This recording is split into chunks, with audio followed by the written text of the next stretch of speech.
Ang isang sports complex ay isang malaking larangan o lugar na nakompromiso ng maraming mga pasilidad sa palakasan. Ito ay ganap na mahahalagang lugar para sa mga atleta, dahil nagsisilbi itong parehong lugar para sa pagsasanay at mga kompetisyon sa mundo ng palakasan. Bilang isang bansa na naglalagay ng mabigat na kahalagahan sa palakasan bilang bahagi ng ating kultura, ang Mindanao ay tahanan ng maraming mga sports complex. Narito ang top 10 largest stadium sa Pilipinas. Ngunit bago yan ay huwag kalimutan i-click ang like, subscribe button, and notification bell, para laging updated sa mga video na ating ginagawa, para sa inyong dagdag kaalaman. Salamat! 10. Sorsogon Sports Arena. Ang Sorsogon Sports Arena ay isang athletic stadium sa Sorsogon City. Ang Sorsogon Sports Coliseum ay itinayo sa dating site ng Balogo Sports Complex na pinalitan ng pangalan na Sorsogon Sports Complex. Ang lugar ng palakasan ay orihinal na itinayo para sa paghawak ng Sorsogon ng palarong pambansa noong 2022 na kalaunan ay ipinagpaliban sa 2023. Ito ay may seating capacity na 12,000. Ang lugar ng palakasan ay pattern pagkatapos ng Coliseum ng Roma. Sa ilalim ng Administrasyong Pangulong Duterte ay nakatulong sa paglalaan ng mga pondo para sa muling pagpapaunlad, na nagkakahalaga ng halos 887 na milyong piso. Ito ay bahagi ng pagsisikap ng kanyang administrasyon na mapalakas ang mga pasilidad sa palakasan sa buong bansa at itaguyod ang pag-unlad ng rehiyon.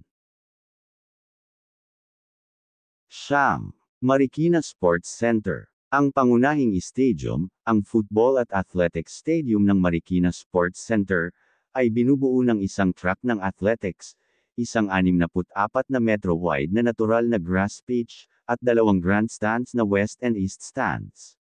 Ang grandstands ay may kabuuang kapasidad na 15,000 katao. Sa pagitan ng west stand ay ang track ng athletics ay basketball at tennis court. 8.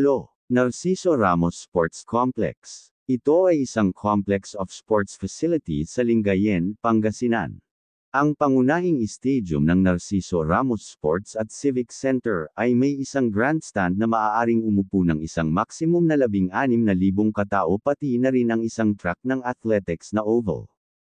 Nag-host din ito ng isang 3,000 kapasidad na gymnasium, outdoor courts, bowling alley, isang pangalawang gym sa sports. Ang stadium ay nag-host din sa palarong pambansa, ang mga laro ng multi-sport ng pambansang mag-aaral, sa 2 okasyon noong 1995 at 2012.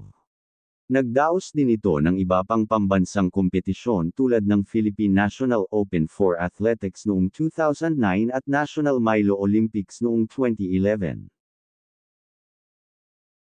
7. Peleas Sports Complex. Ang Don Gregorio Peleas Sports Complex ay isang pangkat ng mga pasilidad sa palakasan sa Cagayan de Oro na may capacity na 20,000. Ang sentro ng sports na ito ay itinayo noong 1969 at nag-host ng unang palarong pambansa sa Mindanao noong 1975. Ito ang pinakalumang sports park sa Hilagang Mindanao at una nitong binuksan ang pintuan nito sa baseball at basketball noong 1970. Gayun din, ang stadium ay ang pinakamalaking sa Mindanao mula pa noong 1998 pagkatapos ng pagkukumpuni nito. 6. Zambales Sports Stadium. Ang Zambales Sports Stadium ay isang pangunahing pasilidad sa palakasan sa iba Zambales, na idinisenyo sa mga pamantayang pang-internasyonal upang mag-host ng mga pang-atleta na kaganapan, pagtitipon sa kultura, at pagdiriwang ng komunidad. Kasalukuyang nasa ilalim ng konstruksyon, ang bagong Zambales Sports Complex Track at Football Stadium, ay inaasahan na magkaroon ng kapasidad ng pag-upo na 20,000 at maging isang modernong lugar para sa pag-unlad ng palakasan sa lalawigan. Ito ay isang proyekto na pinamumunuan ng pamahalaang panlalawigan ng Zambales upang mapahusay ang lokal na talento ng atletiko at pakikipag-ugnayan sa komunidad. 5. New Clark City Athletics Stadium.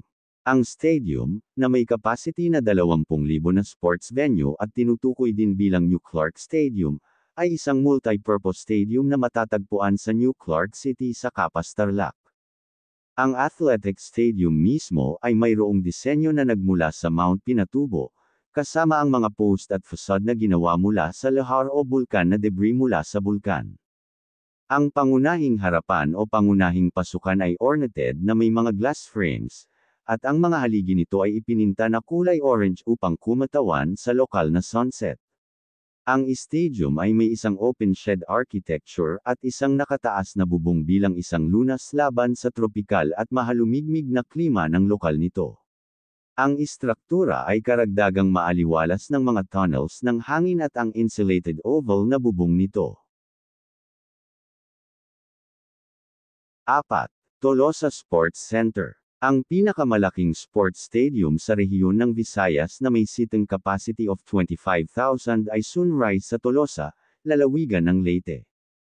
Ang pasilidad ng Mega ay babangon sa loob ng isang 20 ektaryang lot sa Canmogsay Village.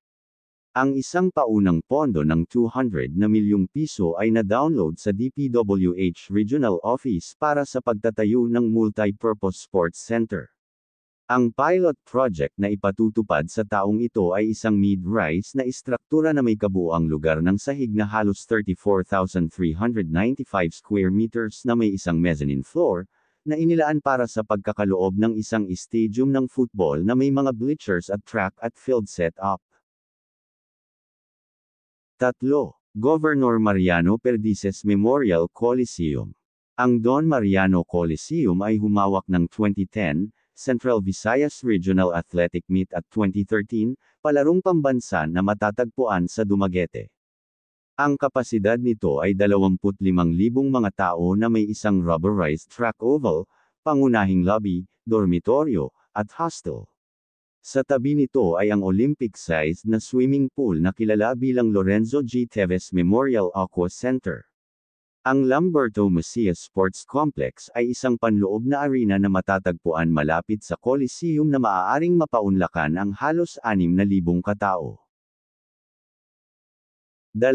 Philippine Sports Stadium. Ang stadium ay isang football at track stadium sa Ciudad de Victoria, isang 140 ektaryang tourism enterprise zone sa bayan ng Bocaue at Santa Maria, Bulacan. Ang stadium ay itinayo mismo sa tabi ng Philippine Arena, ang pinakamalaking panloob na arena sa buong mundo. Ito ay isa sa pinakamalaking stadium ng football sa Pilipinas na may pinakamataas na seating capacity na 25,000 para sa concerts and 20,000 para sa football matches.